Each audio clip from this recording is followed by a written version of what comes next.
Right. Dinked around with this a little bit more, putting together my little homemade inverter board. Actually got it kind of working. I had this one working, and I had made some posts on YouTube. Not a video, but just posts of it. And it was working fine. And I just had it on low voltage, like 12 volts, in the inverter section. And then I thought, I'm going to start turning up the voltage. So I started turning it up right after I made that post, right? I said, I'm going to make this post in case I blow something up. I want to just capture some images of it working. So I go over here and start cranking this voltage up. And I see the sine wave getting bigger. And then all of a sudden, boop, it goes to nothing. And it don't come back. I'm like, just realized my mistake.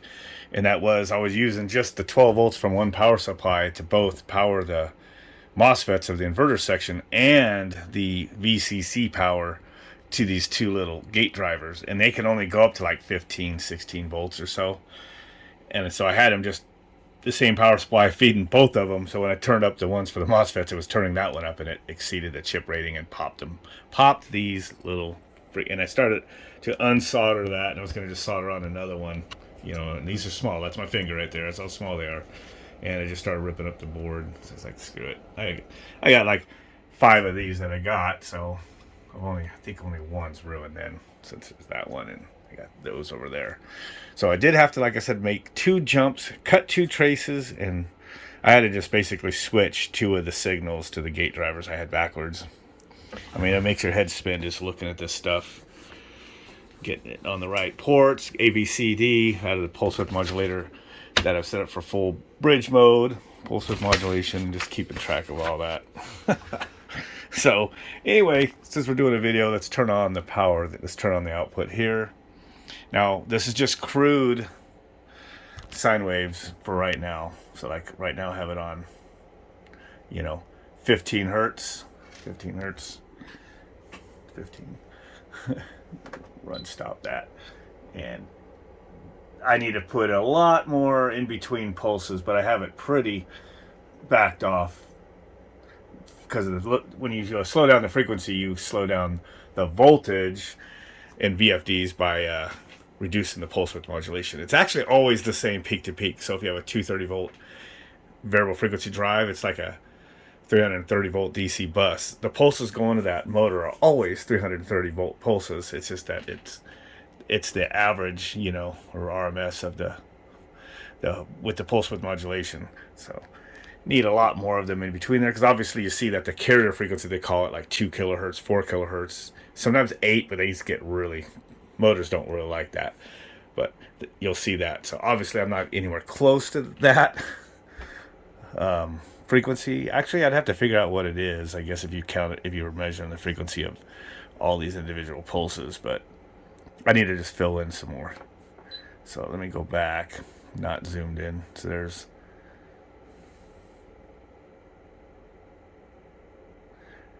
15 hertz. And if I push this, it's going to go to 30. You see that it's double the frequency. And when I go to 60, it's going to double it again. So if I pause it and zoom in, you can see kind of how I have it ramping up and back down, ramping up and back down. And turn on this power, the output. Now, as I said, it's pretty crude. And it's really crude if I take out this little filter capacitor, but I'm just doing it so it kind of looks like something. Going through some induction coils or something might even filter some more. But of course, when I fill in the blanks with some more pulses, and fine tune this later, it'll be better. But it would probably run a motor off of this. So this 15, there's 30, and then I went the other way. I need to go 60, and there's 60, and it's more.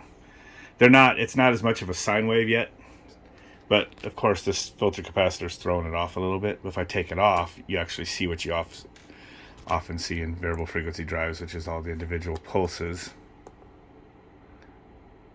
And if you hook a scope like this up to like your regular little cheap inverters, you get stuff like that. As I said, it's crude for now, but it's just to test my electronics and everything. Once I get it working pretty decent, I just need to.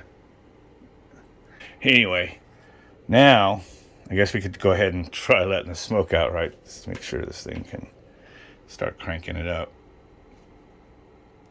That's 20 volts. That's about where it popped those chips before. I should still be at 12 going to the gate drivers coming from this other power supply. These gate drivers, they're really, I mean, they're temperamental.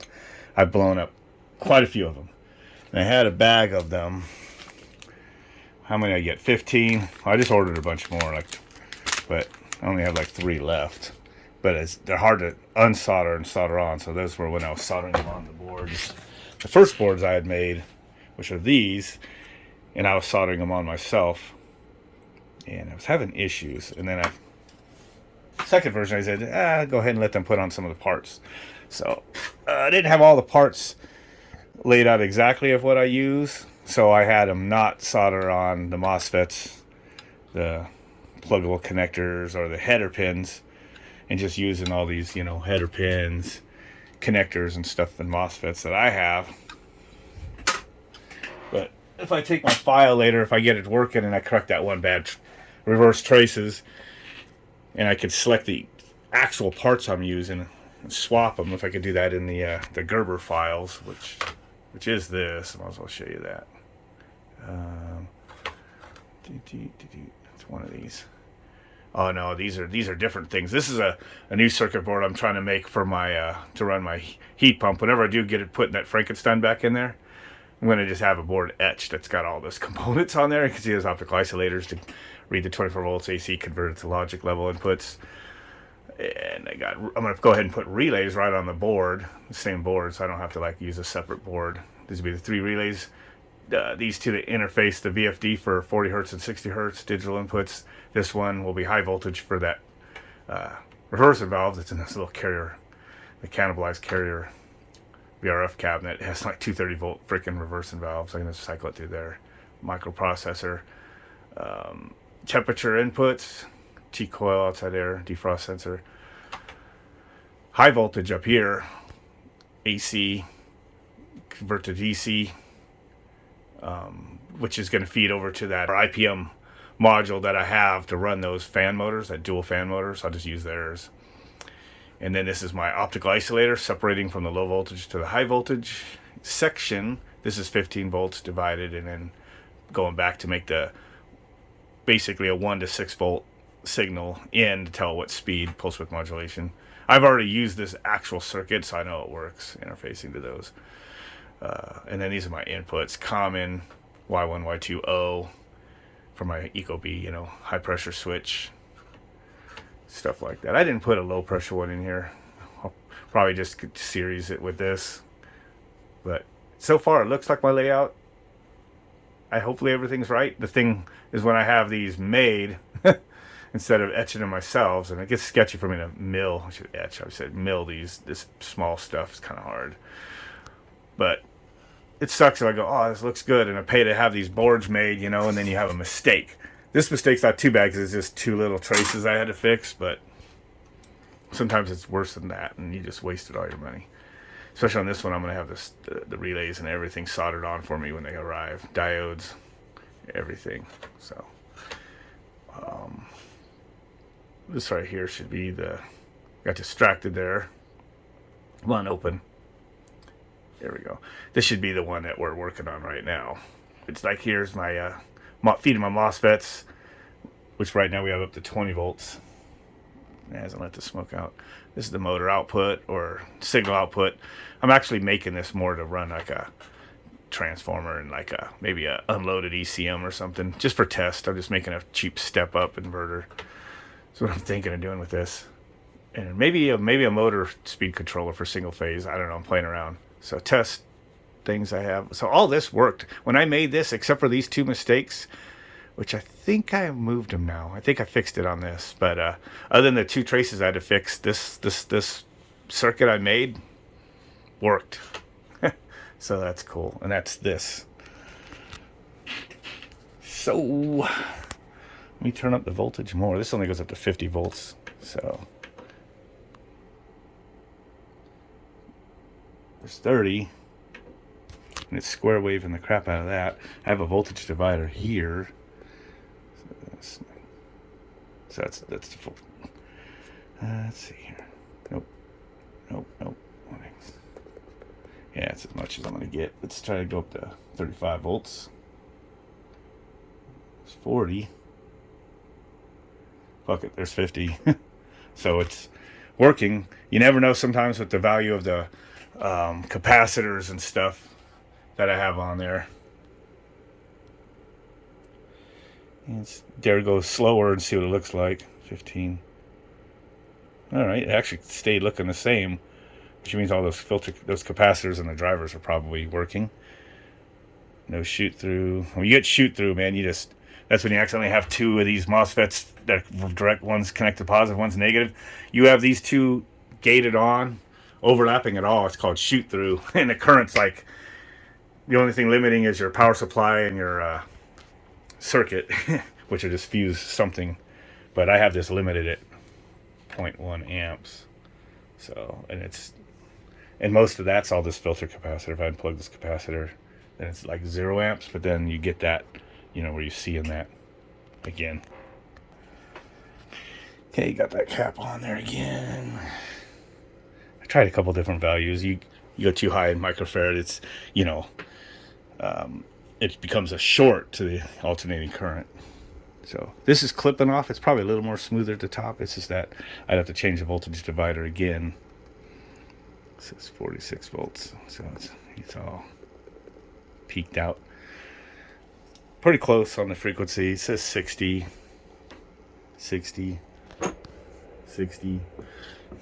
which is just measuring this. I'm counting the square wave, not the individual pulses on that, which is what this is hooked up to. So, and other thing I'll probably do is if it works and I ever run them like a little bit of a single phase motor on it and beef one of these up, I might just be able to overspeed it just a little bit.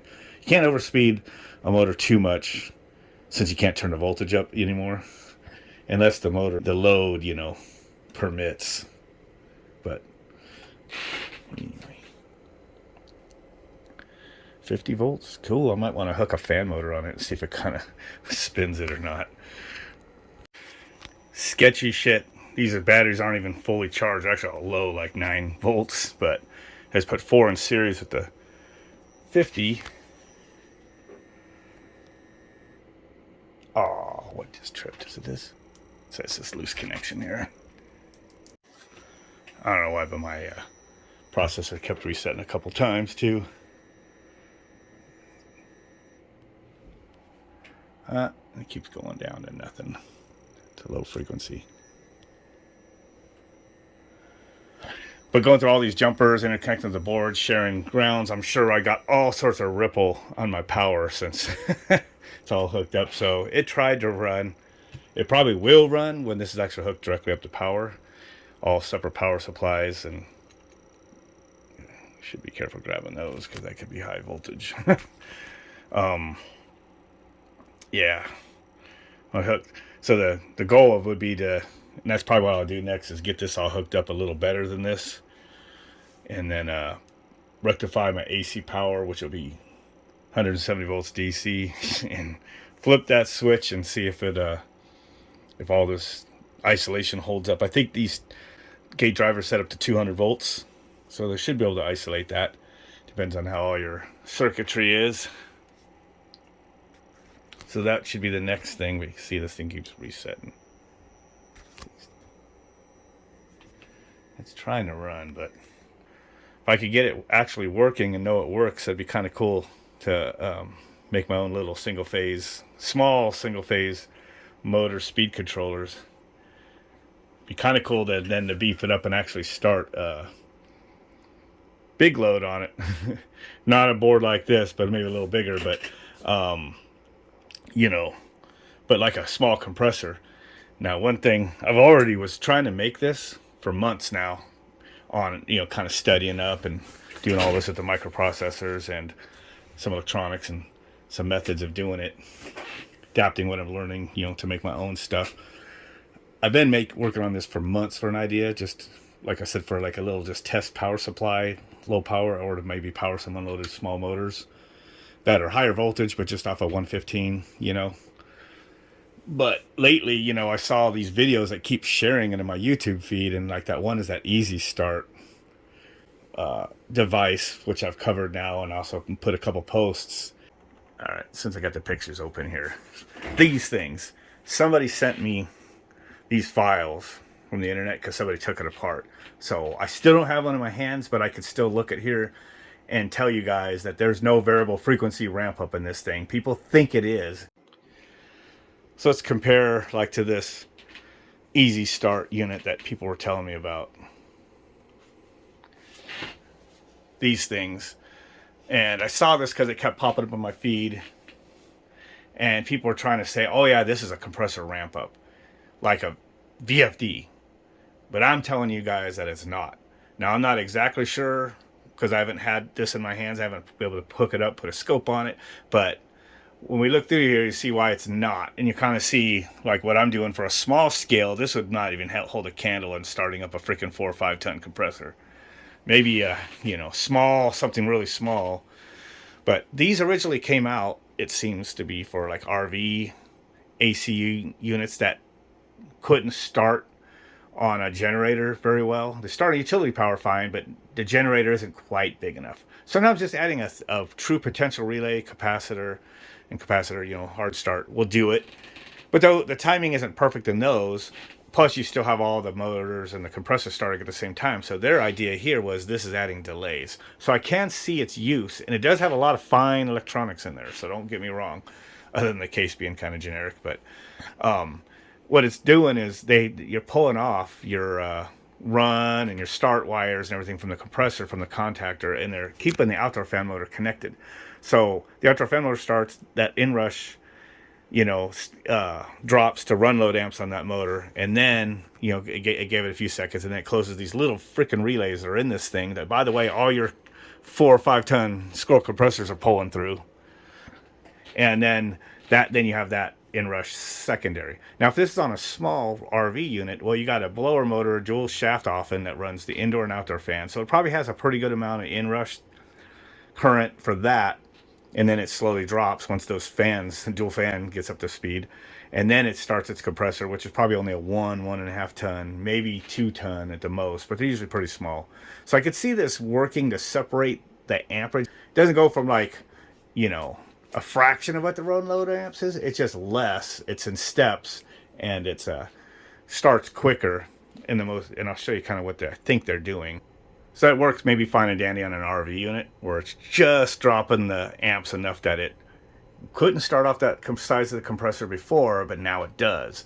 But now they're selling these as freaking gimmicks on residential full-size AC units on utility power, right? And even if it was on a generator, it's not going to change that much. It's not going to change that much. It's because, you know, that scroll compressor on a 3, 4, 5 ton unit, the inrush lock rotor amps that you always see initially and then they ramp down, is massive compared to that little dinky quarter horsepower motor. So starting the quarter horse motor and then 3 4 seconds later starting the compressor through these little bitch relays and all these components and plug-in connectors, by the way, you guys need to realize that isn't gonna change shit on a big residential single phase unit. It's not gonna change shit. And then the other thing, if we just keep going, is it does have, like I said, a lot of good electronics on it, so don't get me wrong. I just think it's being misused for full-size units. It was an idea they had for, you know, small units. So here's what's in line with your freaking compressor. So you know what a contactor, the size of those contacts are, and they exercise every time. Well, now when that contact closes on your residential unit, it no longer is handling the inrush of your compressor because the compressor's, this one's in series with that, and it's not closed yet. So your compressor contact closes, this powers up, right? And then after a delay, it closes these to start your compressor. So these say they're 50 amp rating. these fuckers are little on this circuit board. But what do you think the locked rotor amp rating is on little frickin' relays like this? And I think they might have the two in parallel. I couldn't quite tell, but it's not like your freaking contactor. It's working, obviously, but who knows? You're trusting your compressor and all the voltage, potential voltage drop and everything through these freaking things. So up here they have some triax which will do like wave clipping. You could also just use them just for electronic switches, which is what I think they're doing. So they have these ones here, and then they have these two over here, up here, which I think these might be the ones going through the start. So I'm not exactly sure, but I'm pretty sure they're not running your compressor through any of these. I believe that the run signal is going all the way through the relays, and I think your start winding right here, start capacitor and start, I think they're just going through here. And here's that one fuse. And what they're probably doing, was my guess, is instead of using like a potential relay, reacts pretty good. You get that back EMF once the motor starts rotating and gets up to speed. It makes a higher voltage back EMF, and that's how a start capacitor works with a potential relay. The 230 volts is not enough to pull the switch open, but once the motor gets rotating and makes like 400 volts, then it does.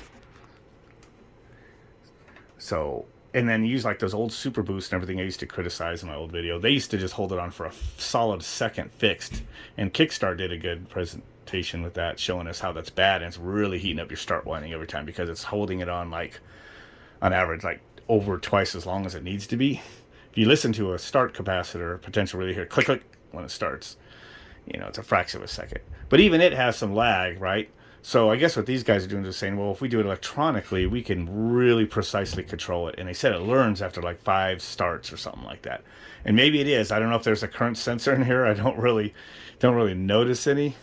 Not what I'm used to seeing, like on inverter boards and whatnot. So, but they said that it senses it and adjusts itself. So I'm thinking they're just kind of energizing this start capacity. You can see it's a 130, 156 still. I think they're actually just cycling it really precisely, and with all this electronics, there's a lot of electronics in this thing. So what they sell it for, I mean, they probably can't sell it any cheaper than that, but it has its use. RV units and stuff like that, people running off a generator, solar inverter, like right there, the locked rotor amp capability, you know, might not be enough, but yet it might be enough to run the compressor. Might not be able enough to start, especially if you have 2 of them. So this might have its use for that, to just shave off enough to get it to start. It's not a true VFD though. And a variable frequency, another reason I'll prove to you guys that this isn't, and people might try to argue with me, is take apart any variable frequency drive, and the first thing you have is a big rectifier section. Usually they're hybrids, they're all in the IPM modules, have the rectifier built in. They're going to go through, rectify it. It's going to charge up a capacitor to the DC bus, which will be about 330 volts or so on a 230 volt single phase. And then it's going to drive, like what I'm doing with this, the DC bus, the high voltage DC. It's going to then pseudo make the AC, and you could control frequency and pseudo voltage, you know, also. This doesn't look to have any of that capability. Let me see if I can find the pictures of one other thing I'll show you guys. Oh man, I think I accidentally deleted some of the pictures. But you know, these motors right here, these axial fan motors, right? And it had a whole picture of the whole circuit board. And by the way, people talk crap. Guess what's running that? Guess what's running that inverter power module? A microchip. Bare bones microchip. A more advanced one than that, but the same brand. That's just a EP32, whatever they call it, PIC 32 or something like that, DS, I don't know. There's gate drivers. They're using pretty robust ones, using one of these per leg. Those are DC motor. And you know what? This is a picture I took of the little IPM module, and I actually had the schematic downloaded.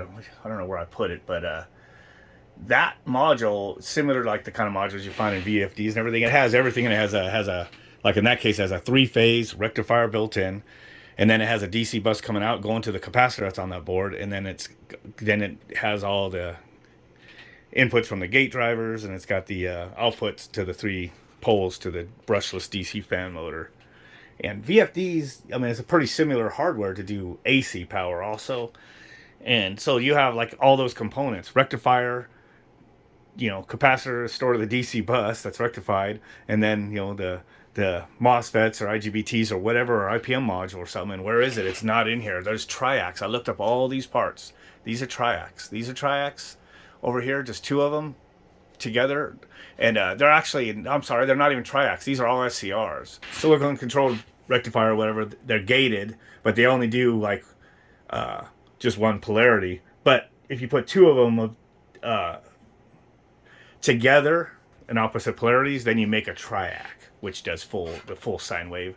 And you can do wave clipping like an ICM does or stuff like that, but you can't vary the frequency. You can only just clip off part of the sine wave, and the sine wave is always 60 hertz that comes in and goes out to the motor. You could clip it to reduce its, like, make a less of a less. I think I drew that up once, shown this before. So you take your 60 hertz, but you could clip it and say, I'm not going to gate that triac until it gets here and here. And so the output will be like this, and you just finish the sine wave. And it's going to stay off until the next time it gates, which is going to be all the way part of the way up, and just finish that sine wave. And it winds up looking clipped and weird. And then you repeat that. And that's what like an ICM or one of those, most of those speed controllers do. And that's why the peak current, as you start clipping it down and the motor loses its speed, it's still got that same 60 hertz, never slowing down the frequency. And it's just being turned on later. And that's why if you read with your amps, the amps usually go up, because it's kind of almost constantly, it never speeds up, and it never drops the true run load amps. And that's why those motors run freaking hot and die when you use those. You have to use those sometimes for, low ambient applications, and I like them, but they're not good on motors. They definitely take motors out. A true variable frequency drive, even if you did one, it's harder for single phase, but, a variable frequency drive would definitely make those motors run cooler, quieter, and last longer, instead of torturing the shit out of them. So at best, that's all this could do, and there's no way they're doing that to the compressor. The amps would stay high. If you clip that 60 hertz to start chopping off parts of the initial sine wave, it would just never get up to speed. Your peak, locked rotor amps or whatever would stay high, like they do on those frickin' motors with wave clippers, except for a compressor has way more load on it. There's just no way they're soft start ramping up a compressor with that. They're just starting the compressor with the relays like 4 or 5 seconds after the fan motor got a chance to, and at the same time it's precisely controlling that start capacitor in the circuit with all those SCRs operating as triacs or whatever. I could be a little wrong, and maybe they'll surprise me, and what they got that's a little more impressive than it looks, but that's my guess. But it's definitely not a variable frequency drive, and it is definitely not easily and slowly ramping up the compressor. Now, these guys are going to say they prove that it does because of their amps. Well, if you go back and watch my video from like 15 years ago or whatever it is, where I do a start capacitor checks between that, PTCs, Super Boost, 521, Kickstart, all that stuff. What your meter's doing is these meters can only, the sample rate, it doesn't, like when you put it on, you never see, like you got a 5-ton scroll and it says 160 amps. That fucker's always peaking at 160 amps before that rotor turned. Your meters don't see it unless it's truly locked and can't rotate to drop the towards, as it ramps down towards run load amps. Your meter will never see that peak unless the motor just doesn't turn because it's locked up. But it does turn, even without a start assist. It just takes a little longer, and so you're getting like an average RMS or whatever as it drops down, depending on, how this is. And this is actually one of the better meters made for VFDs and whatnot. And it's 3-phase input, by the way, L1, L2, L3. So I noticed the same thing. So say you go and you stick this on and you start your scroll compressor and go, oh, wow, it's okay. It's measuring like 80. It's really 160 and then dropping in real time quickly, but you're not seeing it on this meter. You need a scope, real fast sample rate, reading the current, like a high-end $8,000 Fluke power analyzer or something to see it and capture it, right? So these don't, but you do get a relative number, and the relative number is some sort of average, because over its meter sample rate, you're going to get some sort of number, and it will be reproducible. Like you'll turn it off, let it equalize, start it. Oh, you keep getting about 80 flaction, and then you go and put like a hard start on there. Well, now it still pulls that high current peak. It's just getting up to run load quicker as the motor speeds up quicker. So I should say it drops down the run load quicker, and so you get this lower average reading on your meter. And so these people are putting on and go, wow, it went from 80 down to 60 or 80 down to 40 something or whatever.